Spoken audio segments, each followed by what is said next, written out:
दोस्तों, आज मैं आपको एक ऐसी कहानी सुनाने जा रहा हूं जो आपको ये सिखाएगी कि सपने कभी नहीं मरने चाहिए। ये कहानी है अर्जुन की, जो भारत के एक छोटे से गांव सीतापुर में पैदा हुआ था। ये गांव नदियों और खेतों से घिरा हुआ था, लेकिन विकास से कोसों दूर था।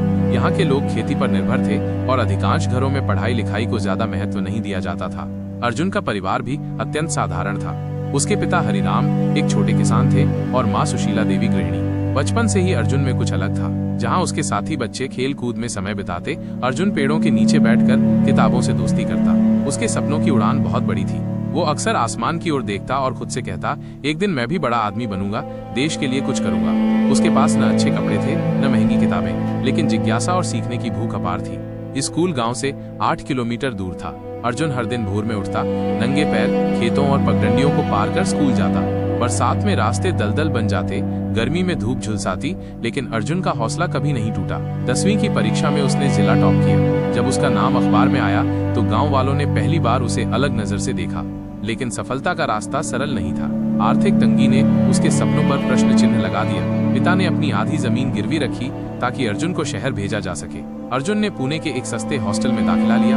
यहाँ की तेज रफ्तार जिंदगी ने उसे चौंका दिया। उसके साथी महंगे कोचिंग सेंटरों में पढ़ते थे और अर्जुन के पास किताबें खरीदने तक के पैसे नहीं थे। वो दिन में कॉलेज और रात में पार्ट टाइम ट्यूशन करता। बीच बीच में प्लेटफॉर्म पर बैठकर स्ट्रीट लाइट की रोशनी में पढ़ाई करता।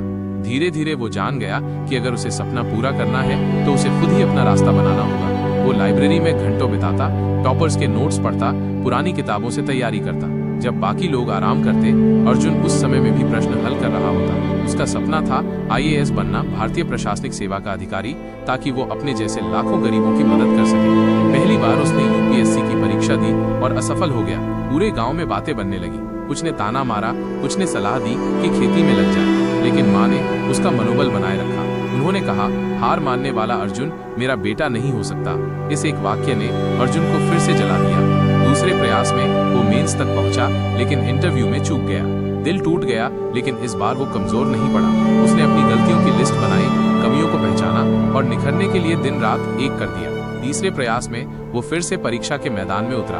हर दिन की पढ़ाई का शेड्यूल तय था। सुबह 4 बजे उठना, 10 घंटे पढ़ाई, मॉक टेस्ट देना, अखबार पढ़ना, करंट अफेयर्स पर कमांड बनाना और रात को आत्ममंथन करना। अर्जुन ने सीखा कि सिर्फ मेहनत ही नहीं, सही दिशा में मेहनत जरूरी है। उसने अपने कमजोर विषयों पर खास ध्यान दिया। ऐतिहासिक घटनाओं को ऐसे याद किया मानो वे आज घट रही हैं। भूगोल को नदियों और पर्वतों की मानचित्रों से जोड़कर सीखा। राजनीति विज्ञान के सिद्धांतों को अपने जीवन से जोड़ा।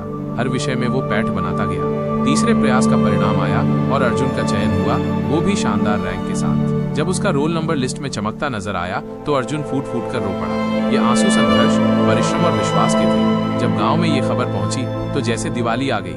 गांव के प्रधान ने पूरे गांव में मिठाइयां बंटवाई। पिता गर्व से भर उठे और मां ने मंदिर में जाकर दीप जलाए। मसूरी की लाल बहादुर शास्त्री अकादमी में प्रशिक्षण के दौरान अर्जुन ने नए दोस्त बनाए, दुनिया देखी, सीखा कि प्रशासनिक सेवा का असली अर्थ क्या है। उसका पहला पोस्टिंग छत्तीसगढ़ के एक नक्सल प्रभावित जिले में हुआ। जान का खतरा हर पल बना रहता, लेकिन अर्जुन ने कभी पीछे मुड़कर नहीं देखा। उसने स्कूल खोले, सड़कें बनवाई, अस्पतालों में दवाइयां पहुंचाई, किसानों के लिए प्रशिक्षण केंद्र खोले, युवाओं के लिए स्वरोजगार योजना चलाई। धीरे धीरे उसका इलाका एक बदले हुए क्षेत्र के रूप में पहचाना जाने लगा। उसकी कार्यशैली में ईमानदारी, जनसेवा और करुणा का संगम था। उसकी ईमानदारी इतनी प्रसिद्ध हो गई कि कई बार बड़े नेताओं ने उसे दूसरी जगह भेजने की कोशिश की, लेकिन जनता के समर्थन ने उसे बचाए रखा। अर्जुन ने साबित कर दिया कि अगर इच्छा सच्ची हो तो व्यवस्था भी बदल सकती है।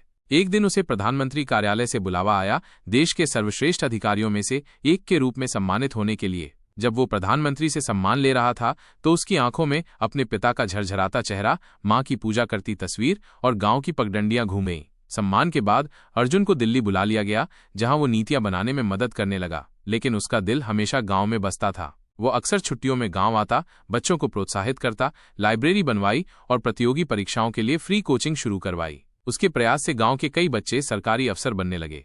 आज अर्जुन का नाम देश भर में आदर्श अधिकारी के रूप में लिया जाता है। लेकिन जब उससे पूछा जाता है कि उसकी सफलता का रहस्य क्या है, तो वह मुस्कुराकर कहता है, मेरे माँ बाप का आशीर्वाद, मेरी मेहनत और मेरी हार न मानने वाली जिद। उसकी कहानी आज लाखों युवाओं को ये सिखाती है कि कठिनाइयां चाहे कितनी भी हों, हालात चाहे जैसे भी हों, अगर सपने बड़े हैं और मेहनत सच्ची है तो कोई भी मंजिल दूर नहीं।